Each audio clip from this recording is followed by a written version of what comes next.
A paralyzed orphan boy asks a billionaire restaurateur, "Can I play your piano for leftovers?"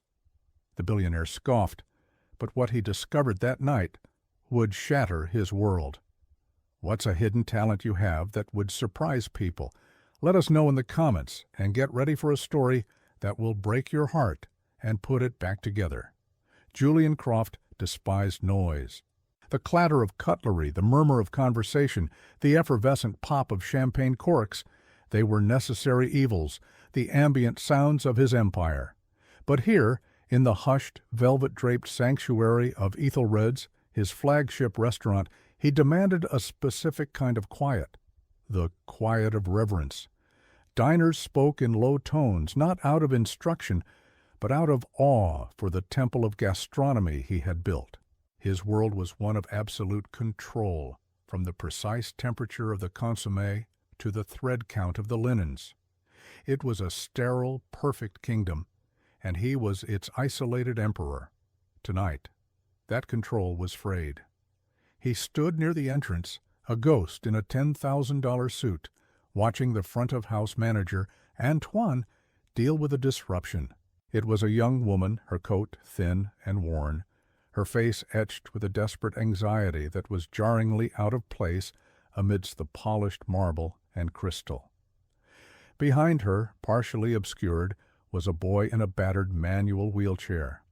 "Ma'am, I must insist," Antoine said, his voice a silken threat. "This is a private establishment." "Please," the young woman begged, her voice barely a whisper, "just for a moment." He saw it from the window. Julian's eyes narrowed. He saw what the boy was looking at. The piano, a magnificent Steinway grand, its ebony finish gleaming under the soft glow of a single spotlight. It was not for entertainment. It was a memorial, a monument to the silence that had consumed his life 8 years ago. No one had touched it since Isabella. He started forward, ready to end this vulgar intrusion himself, when the boy wheeled himself forward. He couldn't have been more than 7 or 8, small for his age, with legs that were unnervingly still beneath a thin blanket. His eyes, however, were huge and dark and fixed on Julian with an unnerving intensity. "Sir?" The boy's voice was clear and surprisingly steady. He gestured with his chin towards the piano. "If I play for you, can we have your leftovers?"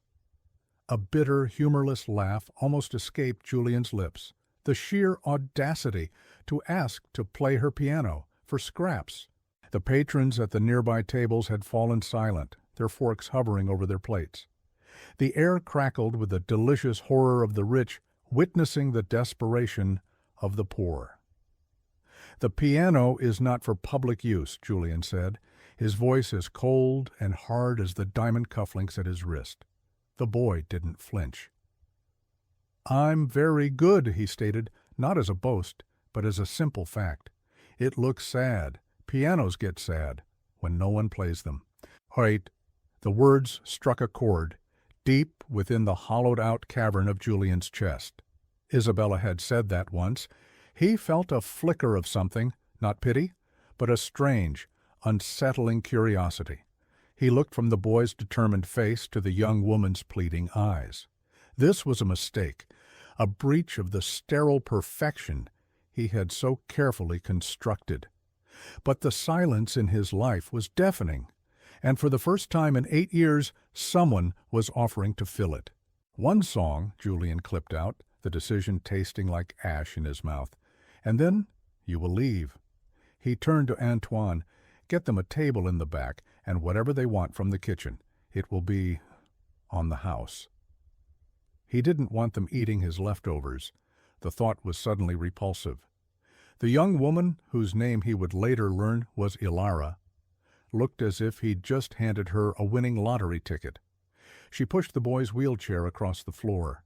The wheels made a soft, squeaking sound that seemed to echo in the cavernous room. Every eye was on them. Julian remained standing, his arms crossed, a sentinel guarding a tomb. He expected a clumsy rendition of a children's nursery rhyme, a few minutes of embarrassment before he could eject them back into the cold night. The boy Leo positioned his chair. His small hands, pale and slender, hovered over the keys. He took a breath, closed his eyes, and began to play. The first note shattered the world. It wasn't a child's song. It was a cascade of complex, melancholic notes that flowed from the piano with a power that seemed impossible. The melody was intricate, full of sorrow and a strange, soaring hope. It filled every corner of the restaurant, silencing the last vestiges of conversation. Waiters froze mid-step. Diners put down their wine glasses. Julian's blood ran cold. His breath hitched.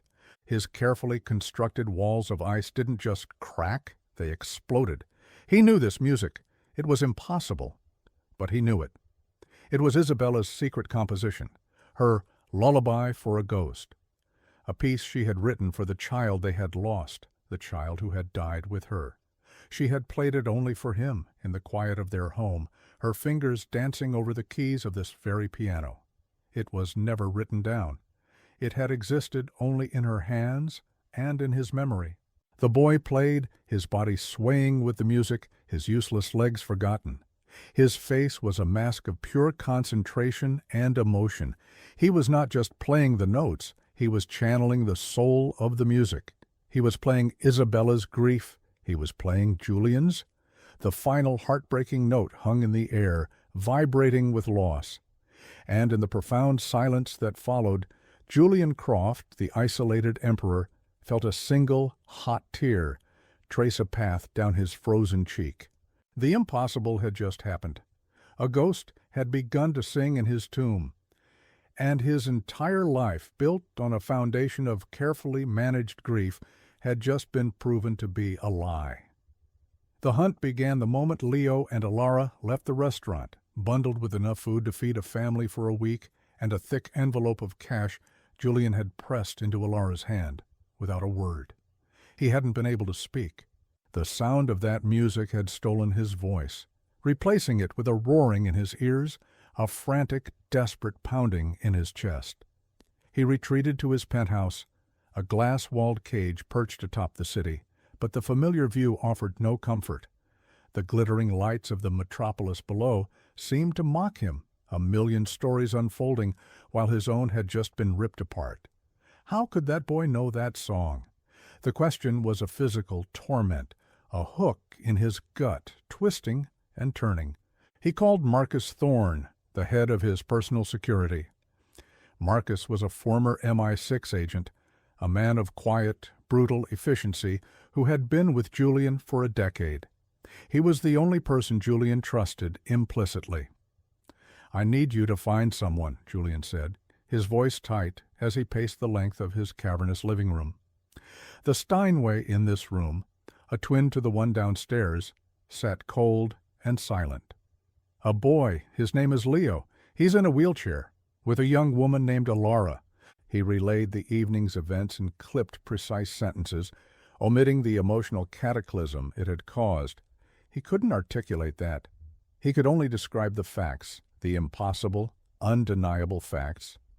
"He played a piece of music only 2 people in the world have ever heard. One of them is me, and the other is dead." The words went unspoken, but they hung in the air between them. Marcus didn't ask questions. He didn't offer condolences or express confusion. He simply said, "I'm on it." For the next 24 hours, Julian was a prisoner in his own life. He went through the motions, attending a board meeting about the upcoming merger with Sterling Nash, a multi-billion-dollar deal that would cement his dominance in the global hospitality market. His fiancée, Victoria Vance, sat beside him, a vision of corporate perfection in a crisp, white suit. She was the architect of the deal, her ambition a perfect match for his own. She touched his arm, her nails perfectly manicured. "You seem distracted, darling," she murmured, her voice smooth and cool. "Everything all right?" He looked at her flawless face and calculating eyes, and felt nothing. She was a part of the empire, another beautiful, valuable asset. But the boy's music had awoken a part of him that had been dormant for 8 years, a part that Victoria had never known and could never touch. Just a headache, he lied. He ignored her concerned frown and the probing looks from his board members. His mind wasn't on profit margins or acquisition strategies. It was in a dark, forgotten corner of his memory, replaying the night of the accident, the frantic call from the hospital, the doctor's grim words. A drunk driver. "We did everything we could, Mr. Croft. Your wife and the baby. I'm so sorry." He had accepted it. He had buried Isabella, and with her he had buried the 7-month-old unborn son they had already named Leo. He had built this empire on her grave, a monument of success to distract from the gaping void of her absence. The call from Marcus came the following evening. "I've found them. An apartment in the Narrows. It's not a good area. Send me the address. I'm going alone." "Sir, I don't advise that." It wasn't a request, Marcus. The Narrows was a world away from the gleaming steel and glass of his district. Here, buildings slumped against each other for support, their brick faces scarred with graffiti. The air smelled of damp and decay. It was a place his wealth had been designed to erase, to make invisible. Yet here he was, his chauffeured Maybach looking like a spaceship on the gritty, narrow street. He found the apartment building. The paint was peeling, and one of the front steps was cracked. He climbed 3 flights of rickety stairs, the smell of boiled cabbage and old dust filling his lungs. He knocked on apartment 3B. The door opened a crack, held by a chain. Elora's wary eyes peered out. She looked younger in the harsh light of the hallway and even more exhausted. "What do you want?" she asked, her voice sharp with suspicion. "I need to talk to you," Julian said, his own voice sounding foreign and too loud in the cramped space. "About the music? About Leo?" She tried to shut the door, but he put his hand against it. "Please, I won't hurt you. I just need to understand." Something in his face, some crack in his imperial facade, must have convinced her. She sighed, a sound of profound weariness, and unlatched the chain. The apartment was tiny, just 2 small rooms. It was clean but threadbare. A small kitchenette was sectioned off in the corner of the living area. On a small wobbly table, a single candle was lit, casting dancing shadows on the walls. Leo was there, sitting in his wheelchair by the window, looking out at the brick wall of the building opposite. He turned as Julian entered, his dark eyes wide. The contrast was a physical blow. Hours ago, he'd been sitting in a boardroom discussing billion-dollar valuations. Now he was standing in a room that was smaller than his walk-in closet, a place where a single candle provided the only warmth, and in the center of it all was the boy who held the key to his shattered past. The hunt for truth had led him here, to the heart of a mystery that felt more vast and terrifying than any corporate takeover he had ever engineered. His father was a musician, Elora said, her arms crossed tightly over her chest.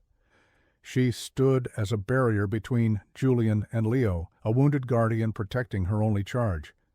He taught Leo before he died. Julian's gaze didn't leave the boy. What was his father's name? It doesn't matter. They're gone. Elora's voice was clipped, defensive. She was hiding something. He could feel it, a current of fear beneath her defiant surface. "The song he played," Julian pressed, keeping his tone even, fighting the storm of emotion raging inside him. "It's a very rare piece. Where did his father hear it?" "I don't know. He just knew it." She shifted her weight, her eyes darting towards Leo, who was watching them both with a silent, unnerving wisdom. Julian knew she was lying. The story was too thin, too convenient. There was no record of Isabella's composition. It had never been performed, never shared.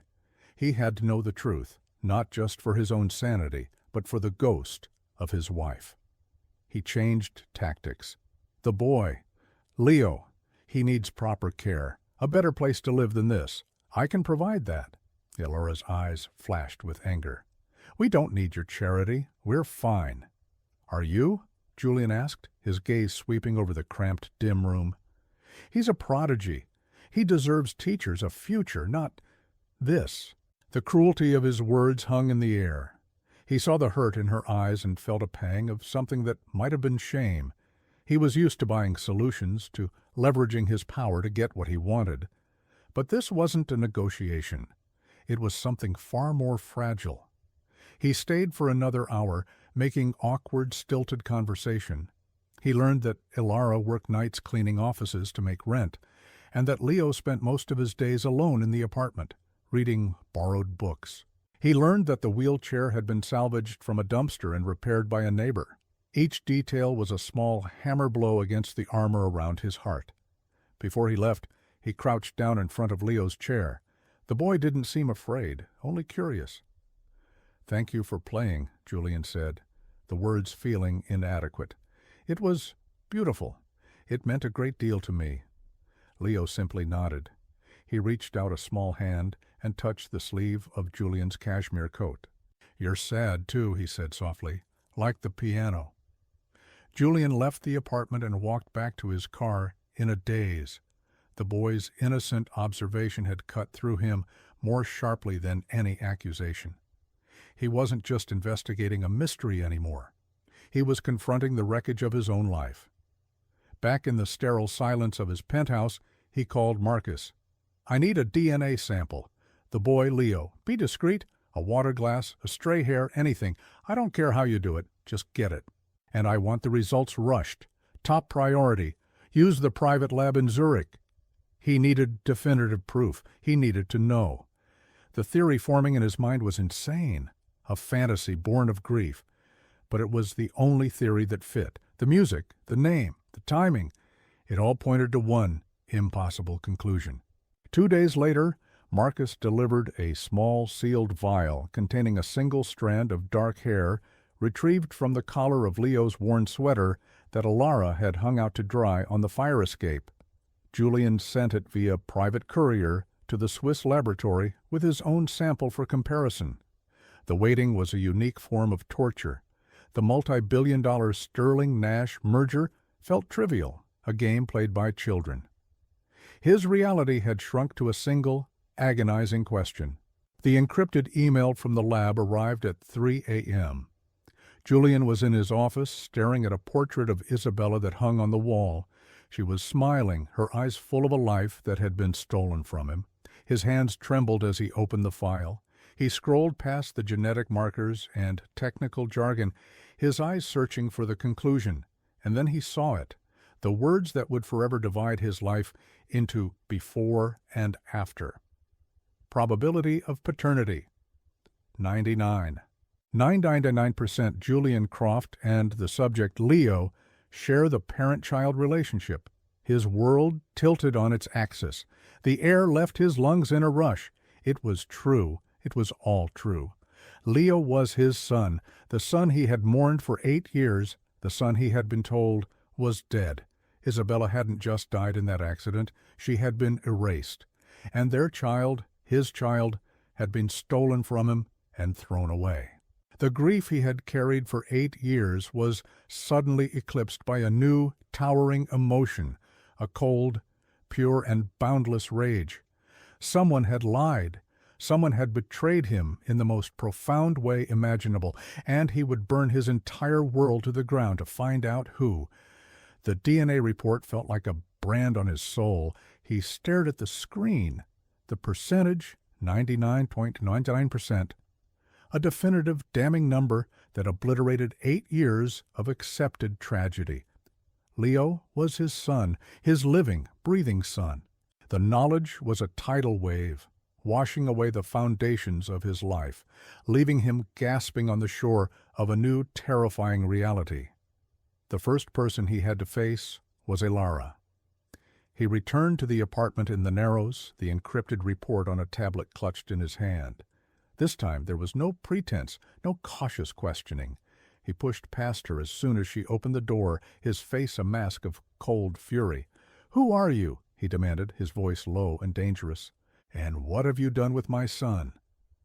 Leo was in the corner reading, but he looked up, his eyes wide with fear at the stranger's rage.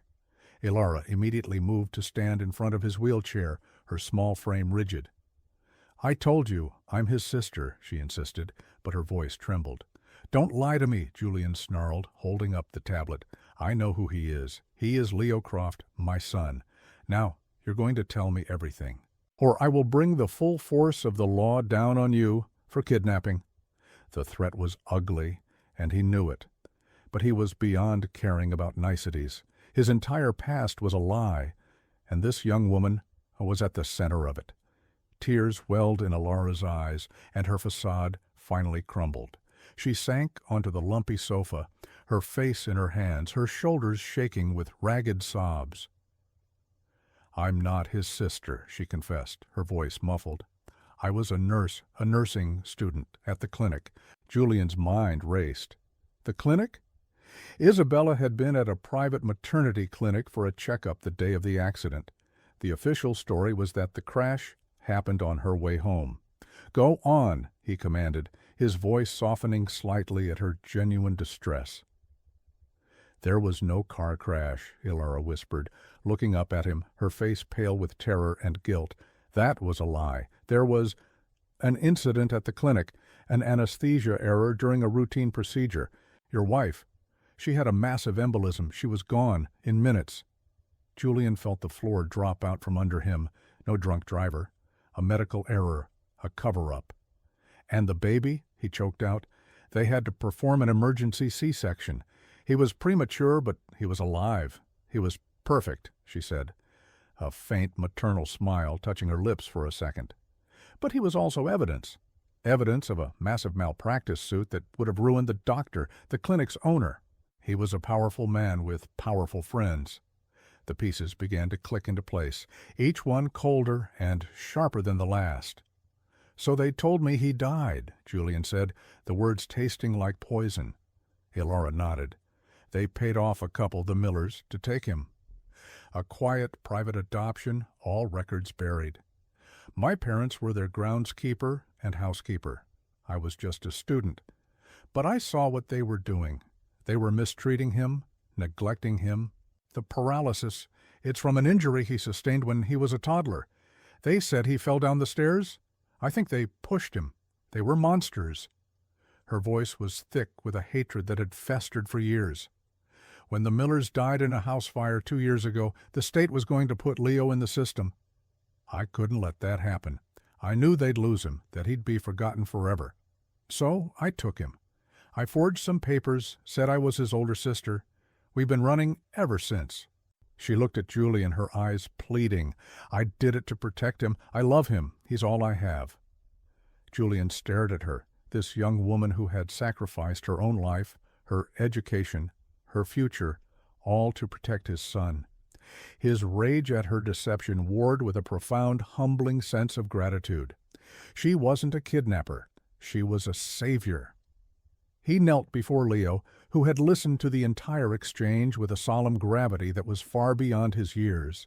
The boy looked from Alara to Julian, his dark eyes searching.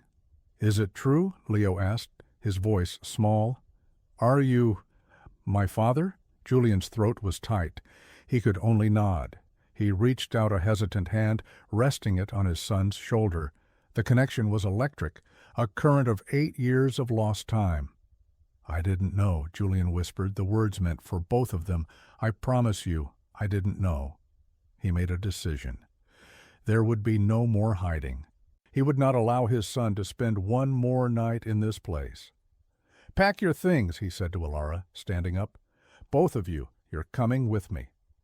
"Where are we going?" she asked, bewildered. "Home," Julian said. The word felt strange on his tongue, but for the first time in a very long time, it felt true. Moving Leo and Alara into his world was like introducing a fragile, wild bird into a gilded cage. He had them set up in a sprawling guest suite in his penthouse, a space larger than their entire apartment building, with panoramic views of the city. He hired private tutors for Leo and a medical team to assess his condition. He told Alara she never had to clean another office again, that he would pay for her to finish her nursing degree, that he would give her anything she wanted. All she asked for was to stay with Leo. The first few days were a fragile truce. Leo was quiet, overwhelmed by the opulence, but his eyes lit up when he saw the Steinway in the living room. He would spend hours at the piano, his small hands coaxing out melodies that were both heartbreaking and beautiful, filling the sterile penthouse with a life it had never known. Julian found himself making excuses to stay home from the office. He would sit and listen, the music a balm on his raw, grieving heart. He started talking to Leo, telling him stories about his mother, Isabella. He showed him photographs and old home videos. He took Leo to a private park he owned on the city's outskirts, a place he and Isabella had planned to build a home. They sat by a lake, not saying much, but a silent understanding began to grow between them. A shared look, a small smile. It was the first fragile thread of a bond, woven from shared loss and newfound hope. But his new life could not remain a secret. The arrival of a child and a young woman in the life of the notoriously reclusive Julian Croft was bound to cause ripples, and the first person to feel the disturbance was his fiancée. Victoria Vance arrived at the penthouse unannounced, a sleek panther in a red dress, her smile as sharp and bright as a shard of glass. She stopped dead in the entryway, her eyes fixing on Leo, who was at the piano. "Julian, darling," she said, her voice a carefully controlled purr. "You didn't tell me we had company." "Victoria," Julian said, moving to stand between her and his son. "This is Leo and Ilara. They'll be staying with me." Victoria's eyes narrowed, her gaze sweeping over Ilara with dismissive appraisal. "How charitable of you," she said, the word dripping with condescension. "Another one of your philanthropic projects?" "He's my son, Victoria," Julian said, his voice flat and final. The perfectly manicured smile on Victoria's face didn't falter, but her eyes went cold. For a fraction of a second he saw a flicker of something ugly, something predatory, before it was masked by practiced surprise. "Your son?" She laughed, a brittle, unconvincing sound. "Darling, that's not possible. Is this a joke?" "I don't have time to explain the details right now," Julian said curtly, "but it's the truth. He's my son." Victoria's mind was clearly racing, the implications of this revelation calculating behind her eyes. A secret heir.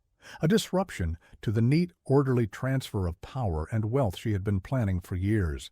Leo wasn't a human being to her. He was a variable she hadn't accounted for. She pasted on a look of warm acceptance. "Well, this is a wonderful surprise. We have so much to discuss." But Julian saw the truth in the tight clench of her jaw, the dangerous glint in her eyes. She saw Leo not as a miracle, but as a threat. 2 days later, the first attack came. It was subtle, a viper's strike in the dark. A gossip column in a major newspaper ran a story, citing an anonymous source. Billionaire Julian Croft's new pet project is the corporate titan housing a disabled charity case in his lavish penthouse. Insiders are concerned about his increasingly erratic behavior on the eve of the massive Sterling-Nash merger. The article was a masterpiece of innuendo, painting Julian as unstable and Leo as a grifter's prop. It was designed to sow doubt among his board members and business partners. It was a warning shot. Julian read the article, his blood turning to ice. There were only a handful of people who knew enough details to leak a story like that. He looked across the living room at Leo, who was trying to teach himself a new song, his face a picture of intense concentration. The boy was innocent, a pawn in a game he didn't even know was being played. The viper was in the nest. And Julian knew, with a chilling certainty, that this was only the beginning. Victoria had made her first move. The gossip column was a stone tossed into the placid, controlled waters of Julian's life, and the ripples spread with alarming speed. The story was picked up by financial news outlets, framed as a question of Julian's stability and judgment. The board of Sterling-Nash requested an emergency meeting to seek assurances regarding the merger. Victoria was the picture of support, her hand on his arm during the tense video conference. "Julian is simply being compassionate," she told the stern-faced board members. "This little distraction will not affect his commitment to our shared future. I will personally see to it." Her words were meant to soothe, but to Julian they sounded like a threat. She was positioning herself as his handler, the only one who could manage his erratic behavior. He felt like a cornered animal. His instinct screamed that Victoria was behind the leak, but he had no proof. He was fighting a shadow, and that shadow was wearing his engagement ring. The real escalation came a week later. It was a quiet afternoon. Julian was in his home office. Ilara was reading in the living room, and the sound of Leo's piano playing drifted through the penthouse. Then came the sharp, authoritative knock on the door. Julian opened it to find two people in severe suits, a man and a woman, holding up badges. "Child Protective Services," the woman announced. "We've received an anonymous report concerning the welfare of a minor, Leo, residing at this address." Ice flooded Julian's veins. He saw Ilara's face go white with terror. This was a nightmare she had been running from for years. "There must be some mistake," Julian said, his voice dangerously calm. "The report alleges that the child is in the care of an unrelated guardian, Ilara Vance, who is legally an adult but has no custodial rights," the man continued, reading from a tablet. "It also alleges that you, Mr. Croft, are using the child's disability for media attention, creating an unstable and exploitative environment. The accusations were monstrous, a grotesque twisting of the truth, but they were also legally precise. Ilara's guardianship was built on forged papers. She had no legal standing, and Julian had not yet initiated the legal process to claim paternity. They were vulnerable, and their attacker knew exactly where to strike. The agents insisted on interviewing Leo alone. The protocol was absolute. Ilara was nearly hysterical, and Julian had to physically restrain her. "It's okay," he promised her, his heart pounding. "I will fix this. I will not let them take him." He watched, helpless, as the strangers closed the door to Leo's room. He could hear the faint murmur of their voices, then Leo's small, quiet responses. The silence between questions was agonizing. This was an invasion, a violation of the fragile sanctuary he had tried to build. His home, his fortress, had been breached. An hour later, the agents emerged, their faces grim and unreadable. "We'll be filing our report," the woman said. "Given the lack of legal guardianship and the pending investigation, the court may recommend placing the child in temporary foster care until the situation is resolved." The words "foster care" struck Ilara like a physical blow. She let out a small, wounded cry. That was the system she had saved Leo from, the black hole of overworked caseworkers and underfunded homes that would swallow a disabled boy whole. As soon as they left, Julian was on the phone, assembling his legal team. "I want the best family law attorneys in the country," he roared at his general counsel. "I want them here within the hour. Spare no expense. This gets shut down now." He was at war. This was no longer just about uncovering a past injustice. It was a desperate, full-scale battle for his son's future. The media leaks, the pressure on the board, and now the deployment of a government agency. This was a coordinated, sophisticated attack. It was designed to isolate him, to paint him as an unfit father, and to pry his son from his arms. He looked at Ilara, who was now kneeling by Leo's wheelchair, holding his hand, her tears falling silently. Leo wasn't crying. He was just watching Julian, his dark eyes full of a quiet, trusting faith. That look of trust was a spear in Julian's heart. He had brought Leo into his world of power and wealth, promising him safety, but he had only exposed him to a more dangerous kind of predator. He called Marcus. "The CPS tip. I know it's anonymous, but I need to know where it came from. Rip the city's digital infrastructure apart if you have to. Find the source." "It will be shielded, sir. Ghost servers, burner credentials." "I don't care," Julian gritted out. "Find a trail. Find a loose thread. Someone, somewhere, made a mistake. I want the name of the person who did this. He knew, in his gut, whose name he would find, but he needed the proof. He needed the weapon to finally fight back. The game had changed. The viper hadn't just hissed, it had bitten. And now the full poison of its venom was coursing through their lives, threatening to destroy everything. The legal battle was a maelstrom. Julian's lawyers, a pack of sharks in tailored suits, descended upon the city's family court system, filing motions, injunctions, and emergency petitions. They filed for an expedited paternity declaration and a temporary custody order for Julian, while simultaneously petitioning for Ilara to be granted official guardian status based on her years of de facto care. It was a full frontal assault, powered by Julian's bottomless fortune. But the system was slow, and the damage was done. The CPS investigation hung over them like a guillotine. Every day was a fresh hell of uncertainty. Leo grew more withdrawn, the music from the piano becoming softer, more hesitant. The joy was leaching out of it, replaced by fear. Julian felt a desperate rage building within him, a pressure that had to be released. He channeled it into the one thing he could control, the hunt. Marcus Thorne worked with a surgical precision that was terrifying to behold. He and his team of digital forensics experts worked around the clock. From a secure command center Julian had set up in the sublevels of his corporate headquarters. They dissected the anonymous tip to CPS. As Marcus had predicted, it was a ghost.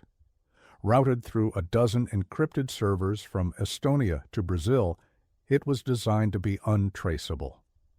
They're professional, Marcus reported, his face grim on the large screen in Julian's office. This wasn't a disgruntled employee with a grudge.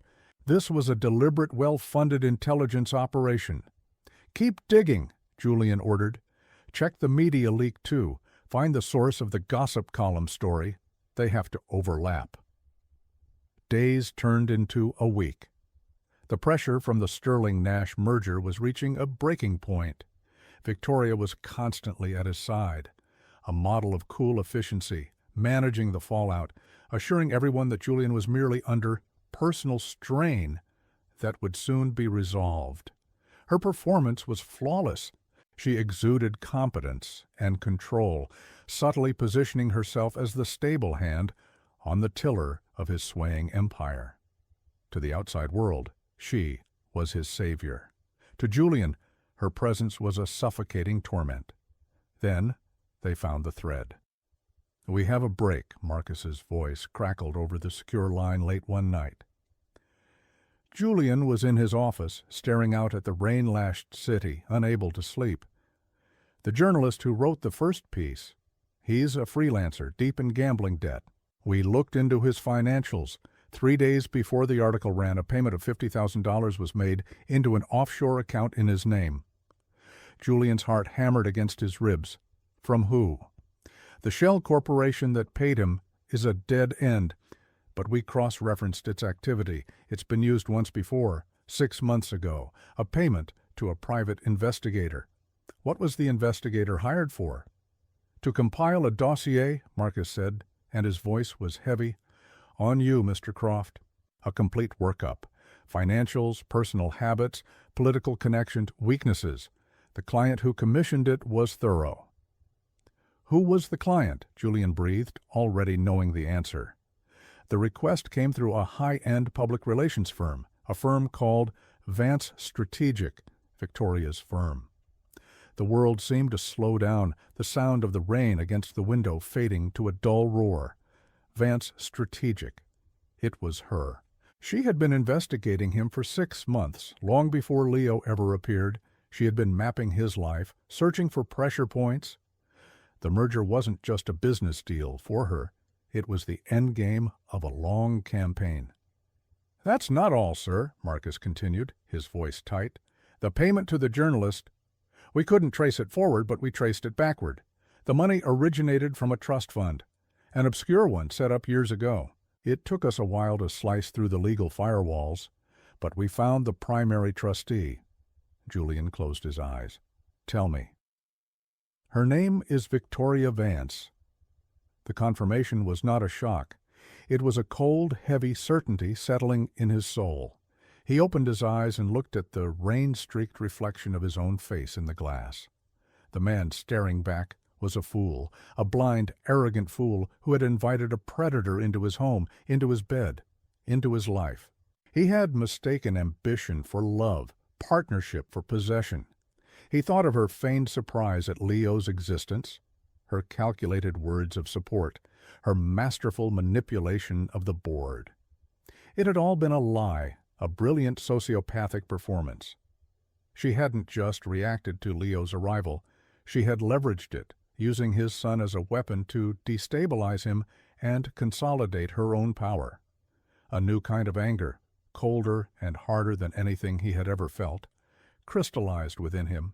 This was not about grief or loss anymore, it was about retribution. He had the proof, he had the weapon, the unmasking was complete. He now saw the viper not as a shadow, but in stark, clear detail, and he knew exactly how he was going to cut off its head. The final act began with a phone call from Victoria. Her voice was grave, laced with a convincing imitation of concern. "Darling, we have a problem," she said. "The Sterling Nash board. They're invoking the character clause. They're threatening to pull out of the merger." Julian played his part, his voice strained with manufactured anxiety. "What do they want?" "They've issued an ultimatum," she said, and he could almost hear the satisfaction she was trying to suppress. "They need a public gesture of stability, a sign that you are in control and that this situation is behind you." "What kind of gesture?" he asked, the words like ice in his mouth. "There's a gala tonight, the annual Croft Foundation fundraiser. The media will be there in force. They want you to go on stage, sign the final merger documents, and make a statement. You need to clarify things. Tell them the boy was a misunderstanding, a charitable case you were temporarily assisting, but that the matter is now being handled by the proper authorities. You need to distance yourself from him, Julian, publicly, for the good of the company." There it was, the moral gauntlet, the final, brutal move. She wasn't just trying to get rid of Leo. She was trying to force Julian to be the instrument of his own son's public humiliation. She wanted him to deny his own child in front of the world, severing their bond and his own soul in the process. It was a checkmate move, designed to break him completely, leaving him an empty shell, a king with no heir, with her as the queen ruling his hollow kingdom. The merger would make them one of the most powerful couples in the world, and with Julian emotionally neutered, she would have absolute control over him and his fortune. That was her true motive, not just wealth, but total dominion. "If I don't," Julian said, testing the final lock on the cage she'd built for him. "The deal is dead," she confirmed. "And the board, they'll move to have you replaced as CEO. They see you as a liability." "I see," he said softly. "Thank you for letting me know, Victoria. I'll be there." He hung up the phone. The choice was clear. His empire or his son. The life he had built or the life he had just found. For the man he had been a month ago, it would have been a dilemma. For the man he was now, it wasn't a choice at all. He spent the next few hours with Marcus, preparing. They moved with the quiet efficiency of soldiers before a dawn raid. Evidence was compiled, files were encrypted, and a presentation was prepared. Then he went to Leo. The boy was in his room, not playing the piano, but staring out the window. The CPS investigation had stolen his music. Julian knelt by his wheelchair. "Leo," he said gently, "I need you to be very brave tonight. I need you and Elara to come with me somewhere. There will be a lot of people and bright lights, but I will be with you the entire time. I will not leave your side. Do you trust me?" Leo looked at him, his dark eyes searching his father's face. He saw the truth there, the unwavering resolve. He nodded. "I trust you, Dad." The word "Dad," spoken so simply, so naturally, was all the strength Julian needed. It was his armor, his shield, his sword, The gala was a glittering affair, a swarm of high society and corporate power. The air buzzed with whispers, with the hungry anticipation of a public execution. Julian Croft, the Titan, was about to be brought to heel. He entered the grand ballroom not with Victoria on his arm, but with Alara at his side, pushing Leo's wheelchair. A shocked silence fell over the room. Cameras flashed, a wave of blinding light. Julian ignored them all. His eyes found Victoria, standing near the stage with the CEO of Sterling Nash. He saw the flash of fury in her eyes, the momentary loss of her perfect composure. This was not part of her plan. She intercepted them before they reached the stage. "Julian, what is the meaning of this?" she hissed, her smile a painted rictus of rage. "Get them out of here. Now!" "They're with me," Julian said, his voice calm and cold. "They belong here." He walked past her, leaving her frozen in his wake. He led Alara and Leo to a table at the front, then walked onto the stage. The CEO of Sterling Nash approached him, a pen in his hand, gesturing to the lavish leather-bound portfolio containing the merger documents. "Julian," he said, his voice a low growl, "make your statement, sign the papers, end this circus." Julian took the microphone from the lectern. The room was deathly quiet. Hundreds of pairs of eyes were on him, waiting. He looked out over the crowd, his gaze finally landing on his son. Leo was watching him, his small face pale but resolute. "Good evening," Julian began, his voice ringing with a power no one in that room had heard from him before. "I was asked to come here tonight to clarify my position on the Sterling-Nash merger and on a personal matter that has become public." He paused, letting the tension build. "Let's start with the personal matter." He gestured for Alara to bring Leo to the foot of the stage. "This is Leo Croft. He is not a charity case. He is not a misunderstanding. He is my son." A collective gasp went through the ballroom.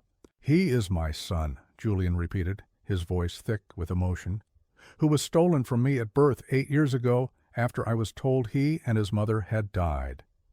He is a survivor of a monstrous crime, a crime that was covered up and hidden from me." He then turned his gaze directly on Victoria. Her face had gone ashen. "It has been a difficult and painful journey to uncover the truth. A journey made infinitely more difficult by a campaign of sabotage and deception, orchestrated by someone I trusted completely." He nodded to Marcus, who was standing at the back of the room at a tech console. The massive screens behind the stage, which had been displaying the Croft Foundation logo, flickered to life. Bank statements, encrypted emails, a photo of the private investigator's report. The trail of evidence was laid bare for the world to see, a digital map of Victoria's treachery. The media leaks, the anonymous and malicious tip to Child Protective Services, the pressure on my board, it all came from one source. Julian's voice was like iron. "My fiancée, Victoria Vance!"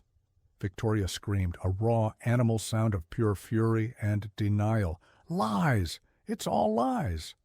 But the evidence on the screens was irrefutable. The CEO of Sterling Nash looked at her with horror, then took a large step away from her, as if she were toxic. "As for the Sterling-Nash merger," Julian continued, picking up the portfolio from the lectern, "the one I was supposed to save by disowning my own child." He held it up for all to see. "This deal is built on a foundation of greed and moral corruption. It is terminated, effective immediately."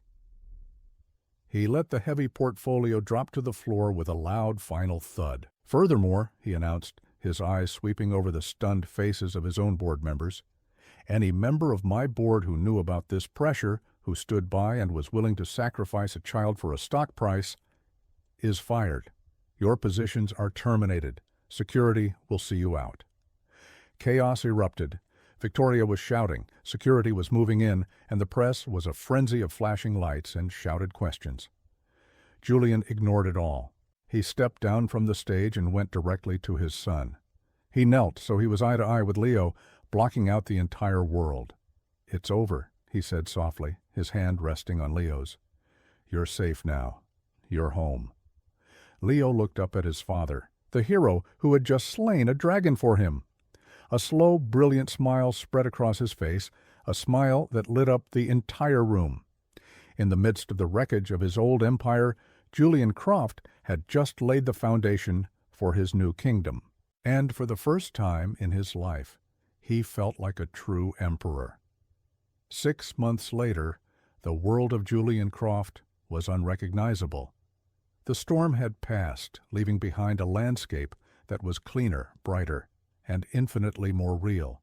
The fallout from the gala had been seismic.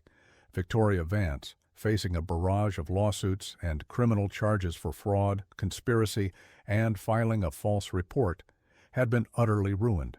Her empire of influence, built on lies and manipulation, had crumbled to dust overnight.